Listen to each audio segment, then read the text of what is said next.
it obviously makes sense to then get a bit more serious in terms of what sort of chocolates, what sort of wine you put with these chocolates because of their very specific characteristics. So this tasting has been, it's taken a lot longer than most tastings to work out, but it's been a great pleasure so far. So I'm going to hand over to Mark, who will start off with the approach and how we're going to taste each of these chocolates in the context of the wine. So over to you, Mark. Thank you, Robert. Good evening, ladies and gentlemen.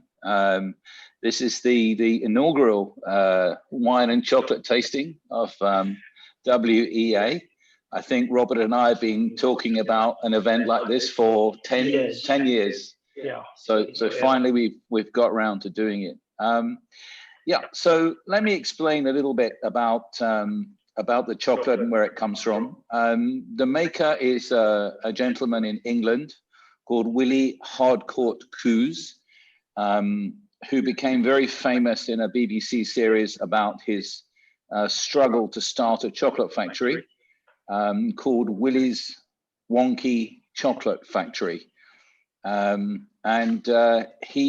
met him several years after that. I've been in chocolate for 35 plus years. And he makes some really interesting single plantation chocolate. And it's one of those areas where if you've never had something that's so specific with so many different flavor profiles, then hopefully you're in for an enjoyable time. And Robert and I have worked tirelessly to try and get the correct the wine and chocolate pairing together, right? Some sort of thoughts about all of this. The first thing is that, as you see, that all the boxes, and this is one of them from the first chocolate, they have a little number right on the bottom, and in many cases people talk about 70% chocolate, or 40% chocolate, or 50% chocolate, and in theory, the higher the number, the better the chocolate. I think you'll find that this is disproved this evening. What it actually refers to is, yes, the total amount of cocoa products in the bar. So you have to add up the cocoa liquor or cocoa mass, which is the real tasty part of it, and the cocoa butter, which is the functional fat that makes it all work in your mouth. Now, you can't have one without the other, and it's very important to get the correct balance right. Cocoa butter is a really amazing fat. It's the only fat in the world that melts at exactly the same temperature as the inside of your lip. And it melts perfectly. And so your mouth absolutely falls in love with that unctuous action in your mouth, right? And that's something that you must, in wine tasting, you can taste the wine quite rapidly in your mouth because it's a fluid, right? It's a pure fluid. Chocolate is a suspension of particles in cocoa butter, so you need to let the chocolate melt in your mouth. So you don't chew it. You put it in your mouth, you put a small piece in your mouth, and you let it melt. And you let it go around your mouth, you kind of suck it and move it around, and you will find really nice, different flavors. And some of it you have to wait a reasonable time. Patience is a virtue here, and we'll walk you through that, right? And we'll see how it goes. So, Robert, do you want me to kick off? Yes, please do. Looking forward to it. Okay, so the first, and we only have one milk chocolate here, and that's the first one. It's called Milk of the Stars. It comes from, all the beans are light breaking Java beans from Surabaya in Indonesia. So if you've got a small piece of chocolate and you're ready to go, then off we go then.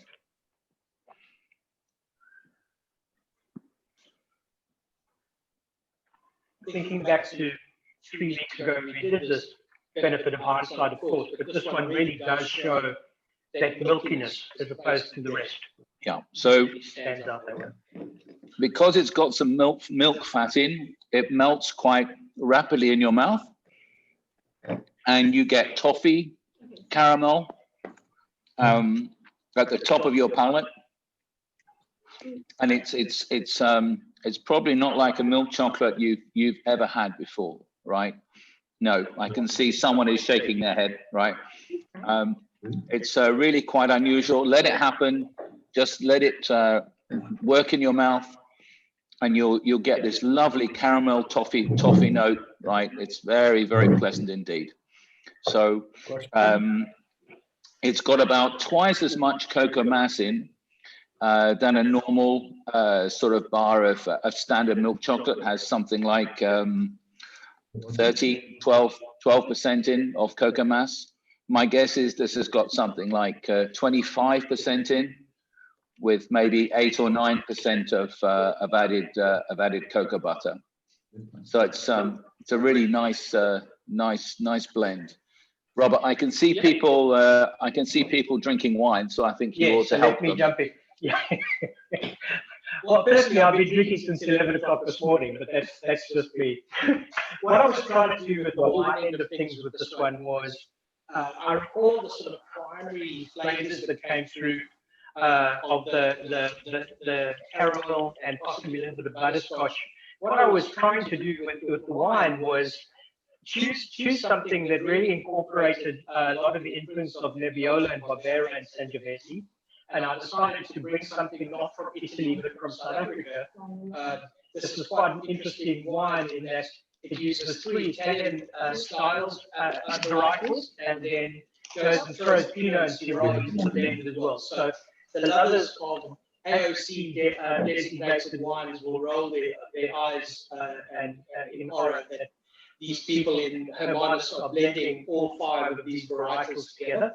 But I really love the textural components of this Bouchard. It has this beautiful rippled texture in the primary part of its of the profile, and I think that will easily meld with this particular chocolate.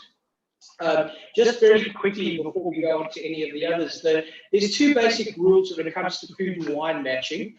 It must either contrast to the food. The wine must either contrast. In other words, with a creamy food, you have an acid and aromatic kind of wine that actually cuts through the acids of the food. Or you want to look for something that compares. In other words, it has similar attributes. So what I was trying to do here was to highlight the textural influence of this Bouchard, and then also try to find an echo of that Lucidaleki butterscotch kind of component in the wine and the chocolate.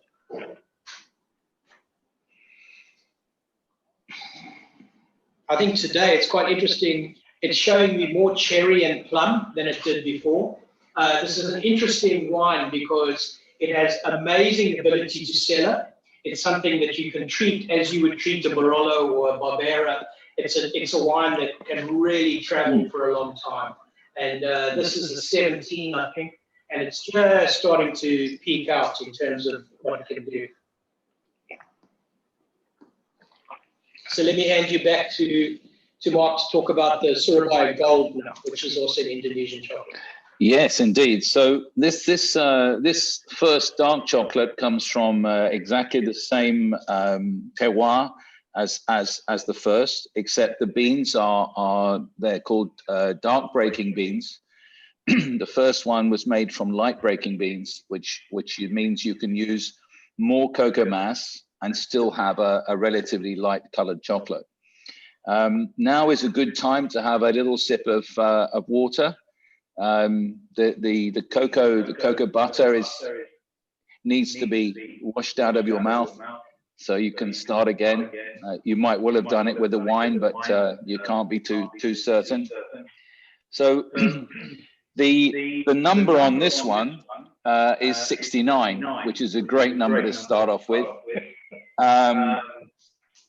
And that's probably, I got to the conclusion that it was probably about 64% of cocoa mass and the rest is going to be cocoa butter to get to the 69. So there'll be 64% of cocoa mass, and 5% of cocoa butter.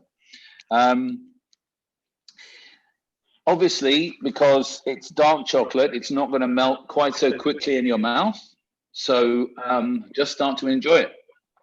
It's really interesting because that melting time is definitely longer, just compared to the first one. Mm-hmm. You just get that feeling that it's just taking a lot longer to assimilate. And there's a dark in terms of flavor, and that dark sort of swarthy flavor that comes through. It's interesting that it's taken a while, and what a small amount of difference in terms of dark and milk makes to the actual finished product. But you start off with this a lovely astringent flavor, yeah, a really nice, and it's not too bitter, and then a bit later on you get not burnt toffee but dark toffee. You know, you can get different toffees.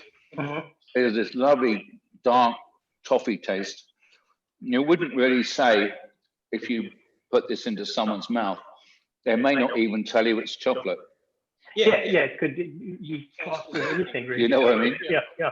I think the thing that stays in my palate longer is the maraschino cherry, that black cherry. And it's interesting because in the first one, the Surabaya, the non-gold, there was more of a fresh cherry. Yeah. It's quite interesting that the flavor just becomes more complex, more layered, and just a darker, more serious flavor profile. And this goes on for quite a lot longer. It's got a much better finish. I mean, I could be sitting here for, if I wasn't desperate to drink a wine, I'd be sitting here for a long time enjoying this, right? You know, you could just sit here and, you know, hell, this is good, right? Yeah.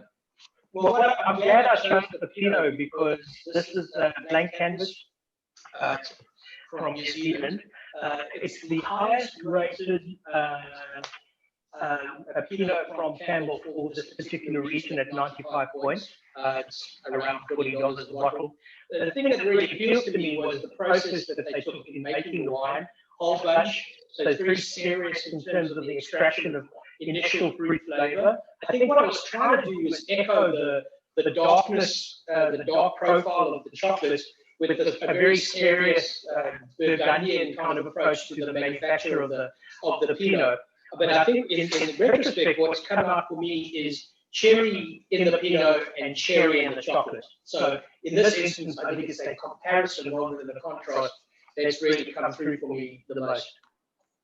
Robert, can I say that the astringency pairing is really good. It works. So good. It works really well. I mean, for me anyway.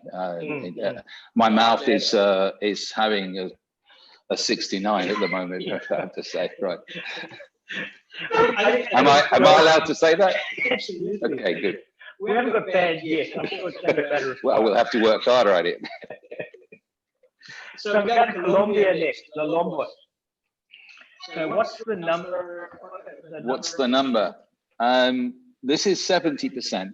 Okay. Okay. Now, although it's only 1% higher than the previous one, it's also got the same. It's got very slightly more cocoa mass, because I can work that out by looking at the ingredients, the fat and stuff on the back, and I can back. You can actually taste it. There's a slightly more creaminess to it compared to but this is quite a complex product. This next one, right? And it's one of my favorite of Willie's single origin. You'll notice, because we've moved to South America, you get a totally different taste profile from nearly all South American beans. And because the actual cocoa, the type of cocoa has changed. Okay, so in Indonesia, the Java beans, the really good beans from Java, are known more for their color, right? And they're quite light flavor. Yeah. most of the good cocoa grown in South America is a type called Trinitario. Okay, so I think all the rest of the chocolates are made from Trinitario beans. Maybe except the Madagascar. No, I think that's maybe not. Maybe not. Unfortunately, on the Madagascar, he doesn't give the bean type. Right. But the rest of them are Trinitario. But you will see that although it's the same bean, where it's grown from gives a totally different. Yeah, that's right. So I'm going to go for this now. So what do you think of this, Robert? It blew me away when we initially tasted the chocolate, because it was just a big gear change for me in terms of flavor. Just my initial taste notes on the time we did it was just kitchen sink. I'm getting so much in it, but tasting it a second time, now there's definitely I want to say atavistic or kind of wild flavor in this that I don't get from the Pan Asian cocoa, and I really like it. And I think there's a definite thing in the palate. That's why I'm so glad I chose this PX. There's a slight dryness in the mid palate, which could almost be too chalky, but for the fact that it has this wonderful cream in it.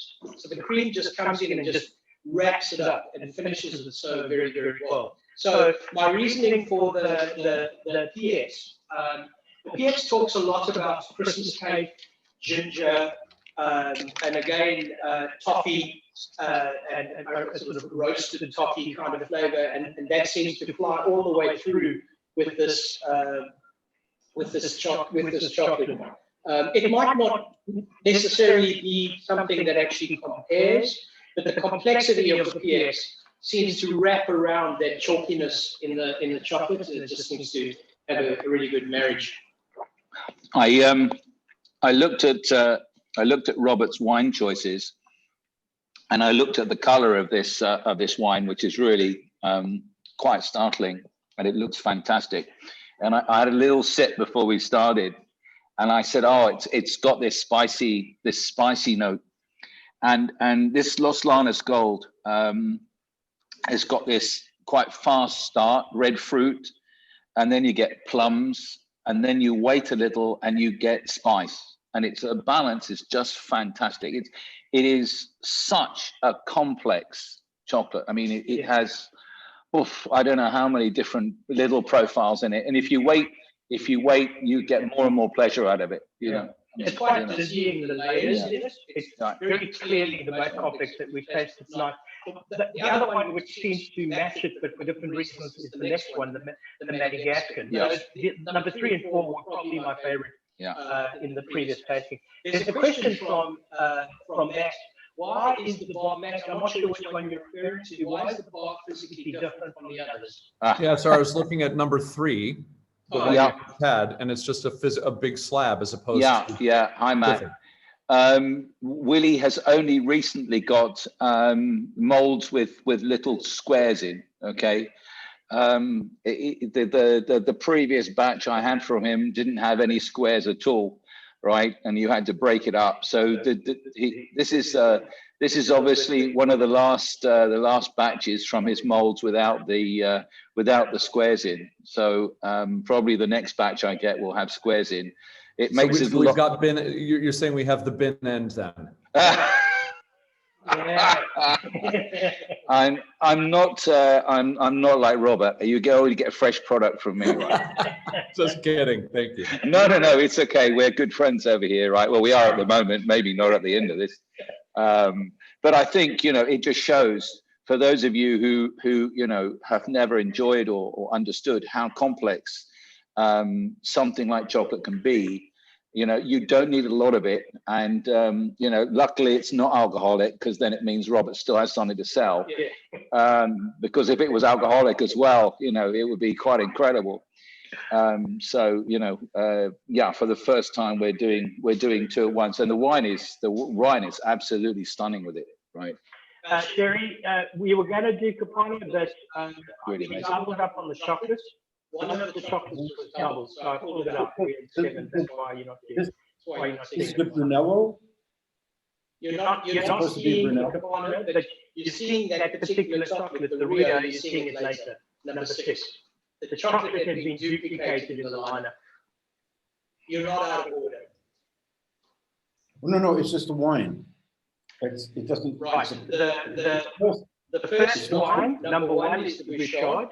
The second wine, number 2, is the blank canvas.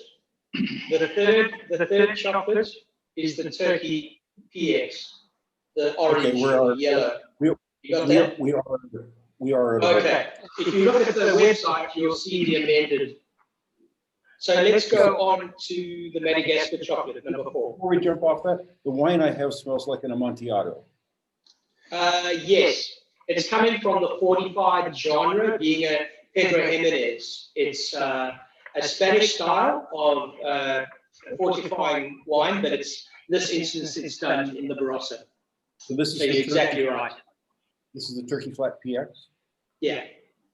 Okay, we're completely out of order here. Okay, if you look at the website, you'll see it. So we've got number 3 as our third wine. Is this our third one? That's why you need to look at the website rather than looking at your printout. You probably looked at the original. Oh, that's okay. We can fix it. Okay. Right.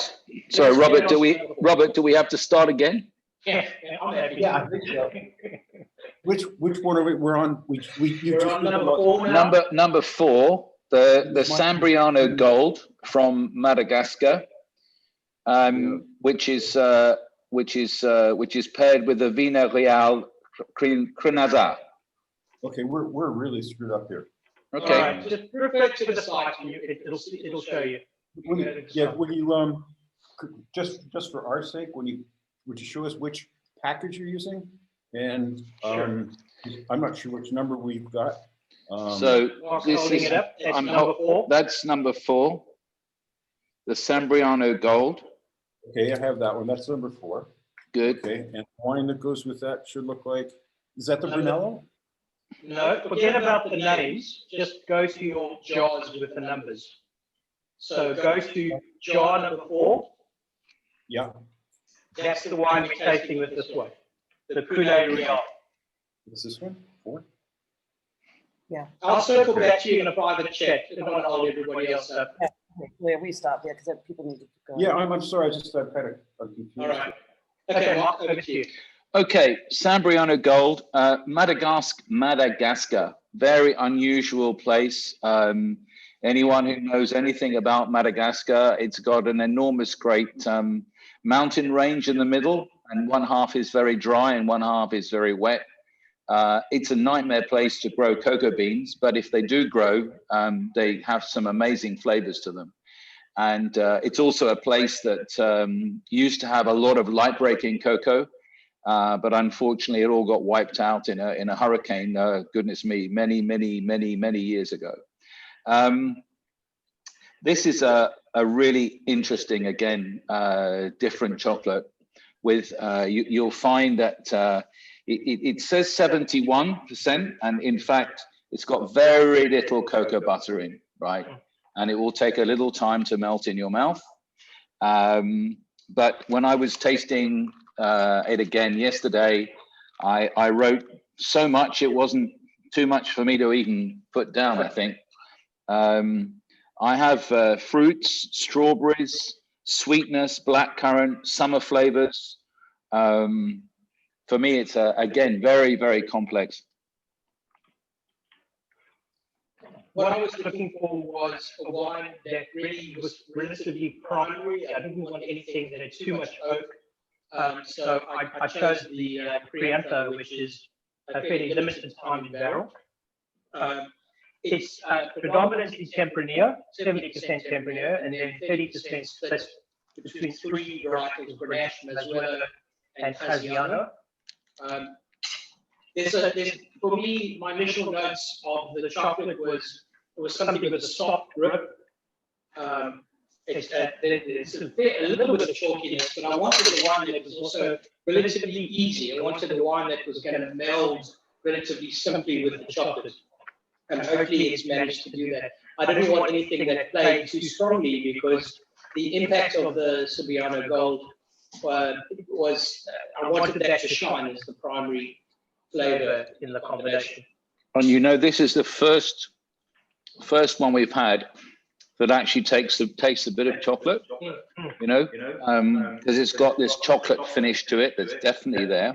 Yeah. But you get all these summer fruits and whatever you think you can taste in there is there. You know, I can taste blackberries at the moment, blackcurrant, red fruit, sweet. It's got a lovely long finish.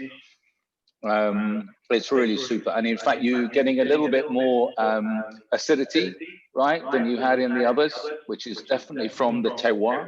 Yeah. So for the first time, I'm getting in my lower palate, right, just around my throat, I'm getting some acidity, which is the first time I've had that. Everything else has been in the high front of my mouth, right? So that's it's again a real pleasure to have something like this.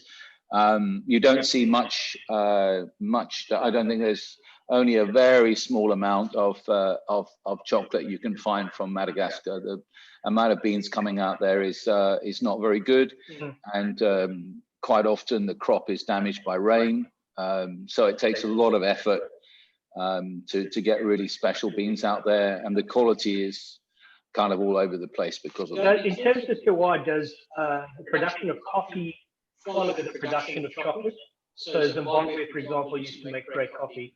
Does that mean there's the potential for them to make good chocolate? No, not really at all. Cocoa is a very hard crop to grow. It's extremely non-resistant to diseases and pests and everything. Just a little bit of sort of background on that. So one cocoa tree only produces something like 25 pods a year. Good Lord. So it uses a lot of water as well, presumably. So each pod has 65 cocoa seeds or beans in, right?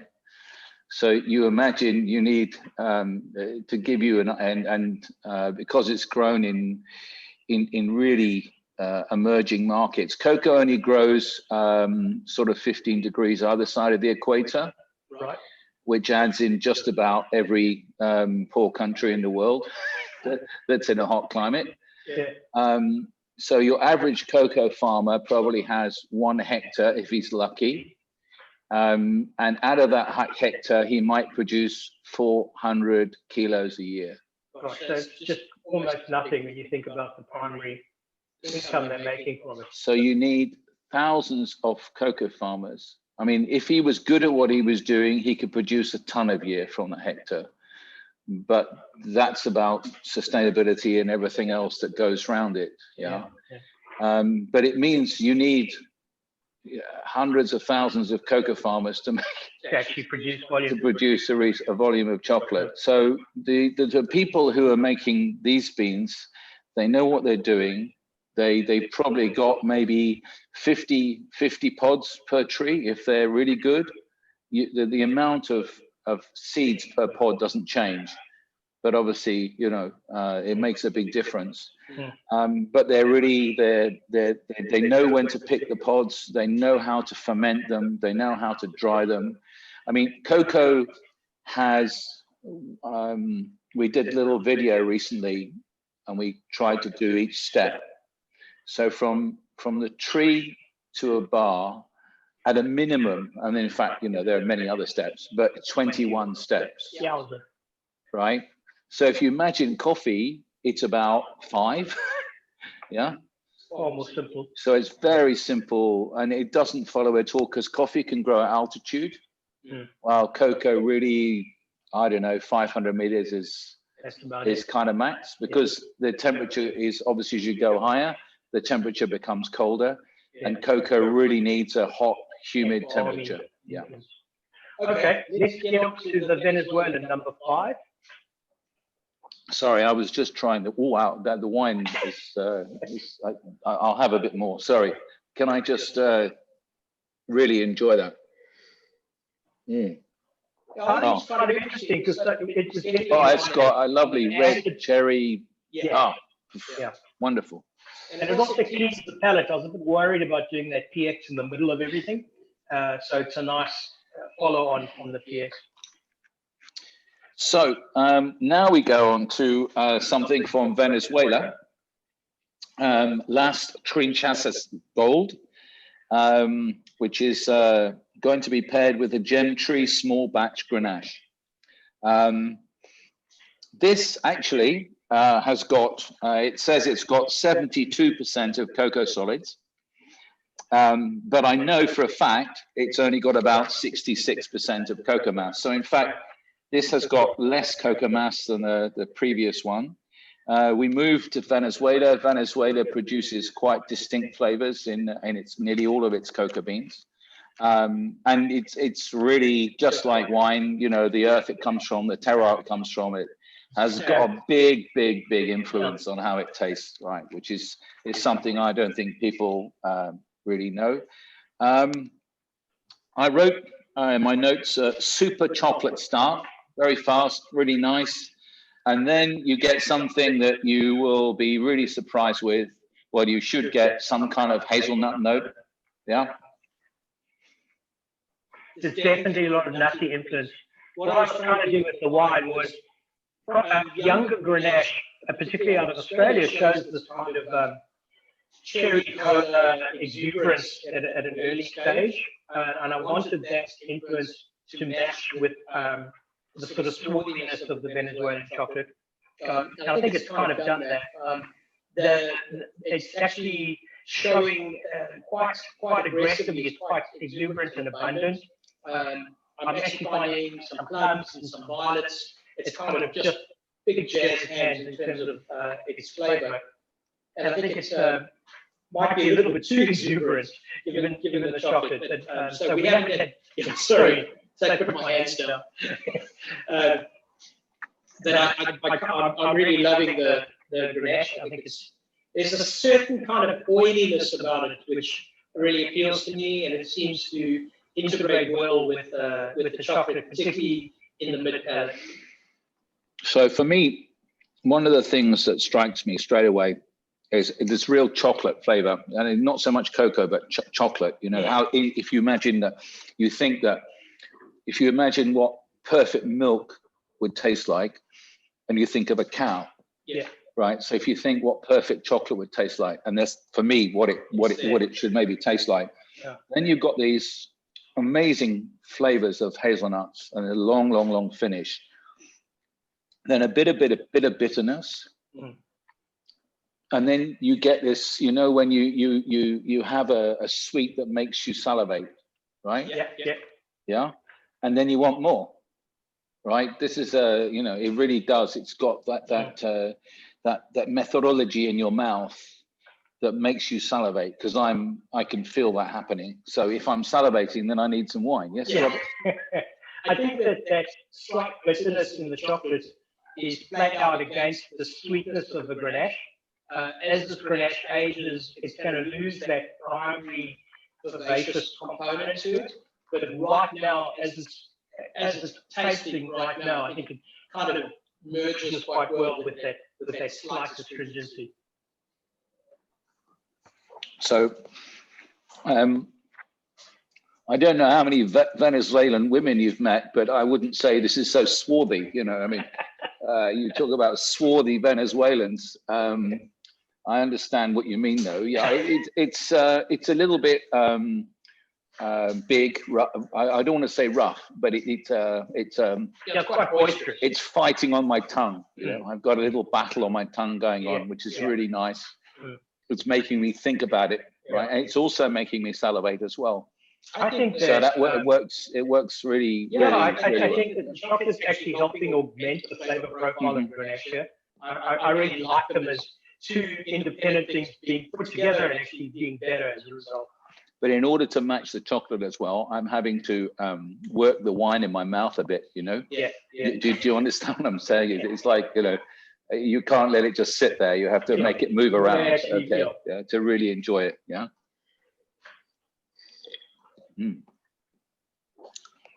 That's excellent. That's really nice. I like that. Okay, so we're on to number 6, the Rio Caribe. We're staying in Venezuela. So from a geographical point of view, Mark, would you know in terms of altitude how high these vineyards are relative to each other? No, all this stuff is going to be in rolling hills, right? Okay. There's enough. Have you seen Gerald? Right, who's the only chocolatier here, right? He said. Gerald, we've actually got a link to send you where you can buy any of these things that you want, including the chocolate, I guess. We hadn't thought about selling that, but we'll see. Hello, Gerald. Good to see you. Right. Really so nice. now we go. To we go back to Venezuela. So again, we've gone slightly up in terms of the cocoa solids. It says on the box, but we've gone down in terms of the cocoa content, and in fact, in terms of pure cocoa content, this has got the least of all the products. Yeah. But it's quite a big product. It's quite a big taste. The lower the cocoa content doesn't necessarily mean the lower the quality. No. It's a real fallacy. It was all started by a British chef lady, first female chef on TV. Anyway, she said, "Oh, if it's not 70%, then it's not good. It's no good." Yeah. And the world has been following on that forever. You can find lots of different products on the market with different cocoa solids. And if you really want the thin end of the wedge, then Lindt do a 99%. Had it. But it's not very palatable. Yeah, it was like sucking on an orange. It was just. That's right, because there's no fat inside fat. to make it work in your mouth. Yeah. So I'm not just saying it's just a marketing product, but it's really just a marketing product for people to say, I've had a 99% chocolate. Yeah. Okay, it'd be quite good to cook with, right? But it's the same thing as wine. It needs to be balanced in your mouth. Your mouth has to really understand the harmony and everything that's going on with it. Yeah. So this is again I really like this because you get this astringency on the start, and then I got cocoa, then I got a sweet note, and then coffee, and then nuts. Right, so that's quite a lot to be going on with. So I'll just make sure that it was it's still there. Well, what we're tasting, the Donaldson Pinotage, I always say that Pinotage is like durian or okra. Either you love it or you hate it. It's a varietal that's intrinsic to South Africa. And the classic flavor markers of the Pinotage are things like Turkish delight, butterscotch, maybe a little bit of wood smoke, espresso, and those are the flavors that seem to speak to me in this particular coffee. That complexity that Venezuelan cocoa seems to lend is something that seems to meld quite well with the complexity of the Pinotage. I think the smoky notes on the wine are particularly interesting for me as an added phenolic level to the chocolate. I apologize for the fact that the label is called Chocolholic. It wasn't the reason why I picked the wine. It just happens to be a Pinotage that we have on available at the moment. It was a little naff to actually put that in. But no, it wasn't. I've got bottles in my fridge from you. So. Just want to promise everyone with a little bit more thought to it. One thing I've just realised is that if you're eating, and I've just done it on two different chocolates, and it's the first time I've had the opportunity to do this, but if I'm eating the chocolate and I nose the wine at the same time, I understand it really works, right? And I wanted to double check, so I've done it on 2 before, and now this one. It's really cool. right? I think what's particularly interesting about this wine is that 20% of it is done in a Patimento style, in other words, like an Amarone. So it's sun-dried on racks and then re-fermented. And it's just adding a little bit more of the sort of seductive sweetness to the varietal profile. And again, it's just adding a bit more creaminess, a bit more oiliness to the chocolate. But the chocolate has a sweet, bitter note anyway, and it's quite complex. And this wine is relatively complex, right? Yeah. So it works really well in terms of complexity, because I definitely think that in terms of subtle flavors, this chocolate is one of the more complex we have here, because it doesn't shout at you. It's got really nice little hints of things, right? And you have to wait. You have to be very patient with this chocolate, right? So if you want to drink wine, maybe this chocolate isn't for you, because you won't actually be patient enough before you get to the wine. Okay. Actually, on that note, it's the question I wanted to ask you for everybody. I'm not sure if everyone's eating all their chocolate tonight, but how long does this chocolate last in terms of cellaring or in the fridge? Oh, if you put it in a sealed container, right, so it doesn't attract any moisture. Oh, we've got Willie's products here that we've had for, I don't know, 10 months or more. Yeah. The thing is, you mustn't let it get too warm, because when all right, little bit of chocolate knowledge here. Cocoa butter is not just a complex fat in terms of how it melts in your mouth. When you make chocolate, you have to temper the cocoa butter in the chocolate. So you have to temper the whole chocolate. So you end up with liquid chocolate, and in order to form it into a bar, you have to heat it up to 45 degrees to melt all the crystals in the cocoa butter. And there are 5 crystal forms in cocoa butter, right? Polymorphs. And then you take it down to 28 degrees, which means you've formed all 5 crystals. And then you take it up to 30 degrees, and that gets rid of 3 of the crystals. And you're left with just 2. Right. The 2, their melting profiles are so close together that you've got to have both of them. You can't get rid of both of them, only one. So you end up with 2, and then you have to, then you can mold it. And that gives you the snap that you get in chocolate. This chocolate's got a lovely snap to it, when you break it. Yeah. If, as we all know, because we live in Singapore, we've left chocolate out in the heat and it's melted. Yeah, it doesn't snap anymore. We put it back in the fridge, and it turns out to be rough. And when you put it in your mouth, it has a really bad sensation. Right. That's because the cocoa butter crystals are not formed properly. Right. Yeah. So that's a really important part. But as long as you keep it within a certain temperature range, which is 18 to, I mean, you can freeze chocolate, but when you take it out of the freezer, you've got to bring it up very, very, very gently. Slowly. Yeah. But as long as it doesn't go over about 24, 25 degrees, then it's pretty robust. So you maybe take it out of the freezer, put it to the fridge, take it out of the fridge. Yeah, that's right. But I don't recommend freezing chocolate. Don't freeze it, no. But you just need a wine fridge. I mean, next to Robert's wine in your wine fridge, you can keep your chocolate. I mean, we have a wine and chocolate fridge, right? Yeah, he's got a chocolate fridge. All right, I've got a chocolate fridge. All right, I'll be honest, right? So, on to Colombia. On to the last one. Colombia has all kinds of reputations, and this is the strongest, and you'll get this straight away. It's a really powerful product. It's San Augustin from Colombia. 88% of total cocoa solids.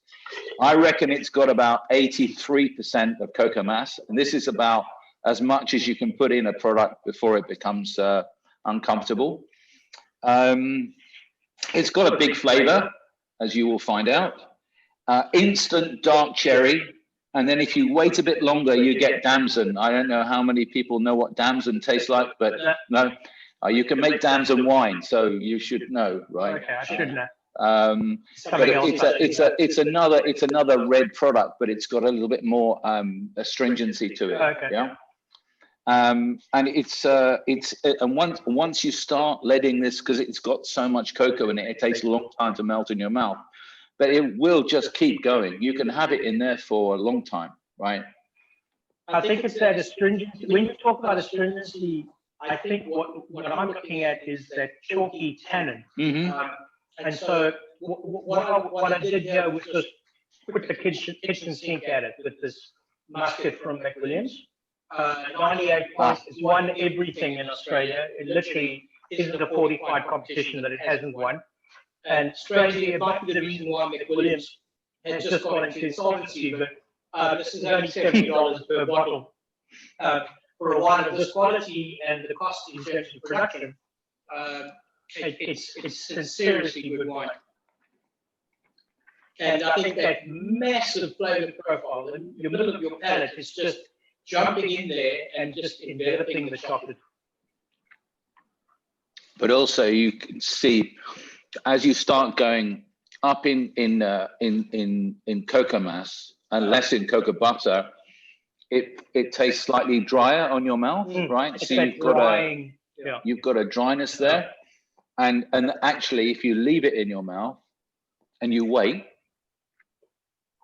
you wait. I mean, the piece I've had in my mouth has been there for at least a minute, maybe longer. Yeah, but in the end, Robert, you will get a happy ending. Okay. Yeah.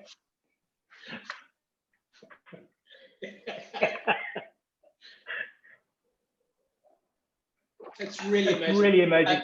And when it comes to cooking with chocolate, are you particularly looking for a higher cocoa mass and a lower fat content? Yeah, if Willis makes some little round, I don't know, barrels of pure cocoa mass, which we use. Oh, the Mexican one. That we use for cooking. Right, So okay. of all the cocoa masses that go into these products, you can buy them separately for cooking. Okay. Right, and they're brilliant to cook with. But then, if it tells you to use, if a recipe says you need to use X% of chocolate, then you need you don't use X% of this. Yeah. They look. Here's one which is from Peru. So just to give you an idea, my assistant who has passed me this, my gorgeous assistant has passed me this. It's from Peru, right? And that's what it looks like. So that's pure cocoa mass, right? And to give you an idea of the consistency of cocoa mass, if you take a spoonful of Vegemite or Marmite and you put it in your mouth, it's kind of along those those levels. Depends if you can do that with Marmite or Vegemite, or not Vegemite for me. Sorry, Australia, right? It has to be Marmite. No, you Brits can't handle Vegemite. I know. Now that's we did this Muscat right at the end. I think what I quite like about its viscosity, in other words, that sort of glycerine, again, oiliness is something I keep going back to today. It just seems to wrap itself in the chocolate. It really, I'm quite excited about this as a combination. I guess the default setting really with high quality chocolates is to find fortified wines that are nuanced and have the characteristics of fortified without being too aggressive. And I think that both of these possibly tonight might have achieved that. It works really well. I mean, if I do my chocolate and nose taste, right? Yeah. It's really awesome. It's really awesome. It gets everything going, right?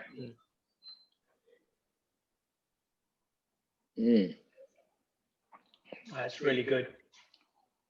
So guys, with a bit of luck, we had to persuade Mark to bring back other productions of chocolate from around the world to look at it in similar ways.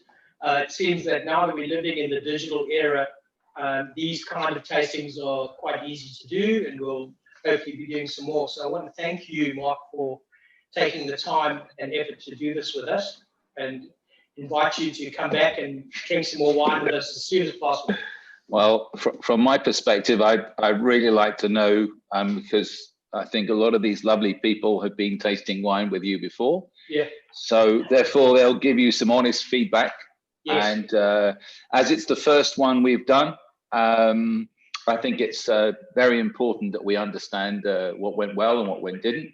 Yeah. We can improve, absolutely. But it's been a real pleasure to do this. A real pleasure to do this. Thank you, Mark. And from my perspective, it's gone better than anticipated. Okay, so I really appreciate everyone coming on and joining us, and hopefully it's been a really interesting experience for you.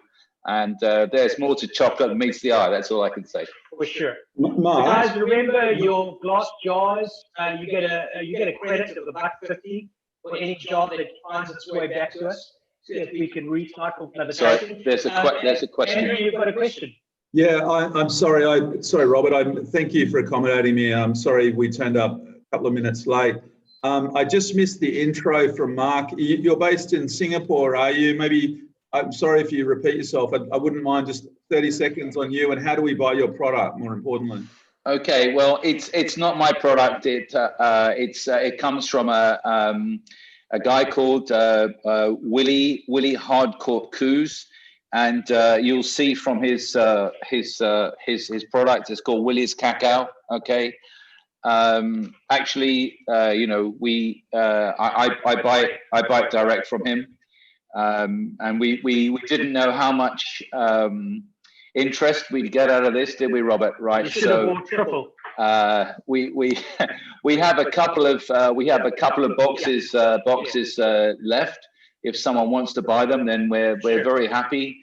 I wanted to buy thousands of boxes, but Robert told me no, he can't do that, because what happens if no one turns up? So I'm based in Singapore, Andrew. Yes, I am. I run a cocoa association here, and I've known Robert for too long. 10 years longer. Yeah, too long. So just via Robert's website, is that where? Yeah, mate. What I'll do is we'll figure out how many boxes we've got left, and I'll put a link. I'll send everyone the video tomorrow, and there'll be a link on that if you want to buy some of it. So Andrew, from me to you, does that mean you enjoyed the chocolate?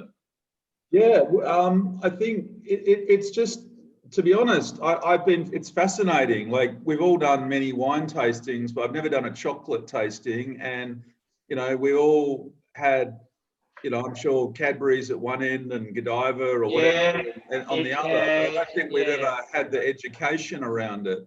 And, I think it's just fantastic hearing more about particularly these, stronger, higher cocoa content chocolates. Some of them, I must say, we've had our good and bad pile over here. Oh, really? Oh, that's cool. Both on Have you got a favorite? We're very hard judges over here. The fortified wine kind of blew me away, I must say. Yeah. On the chocolate, that last one was sensational. Yeah. In fact, they just sort of got better and better as they went on, from my view. That was the general idea, because it's like, when you taste, when you're doing a chocolate tasting, you always, if you're doing white, milk, dark, then you'll always start with the white, and then the milk, and then the dark, because your palate in the end will become overcome with too much flavor, and you then can't go back to something that's more subtle. Yeah.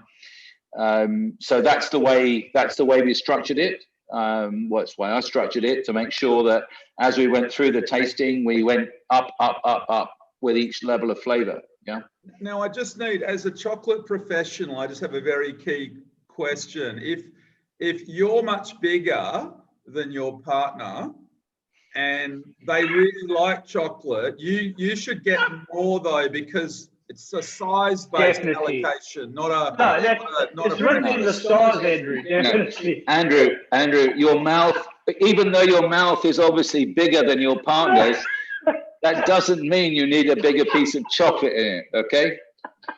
No, Robert, let's not have this guy back. Yeah, that wasn't the answer you were looking for, I know. Okay. All right, we should wrap this up. People want to go to dinner. Thank you all so much for coming. Cheers, We're doing, cheers everyone. Cheers, Andrew. wine Thank you very much. tasting next week. Take it easy. We'll see you soon. Cheers. Thank you. You're welcome. Let me shut this down.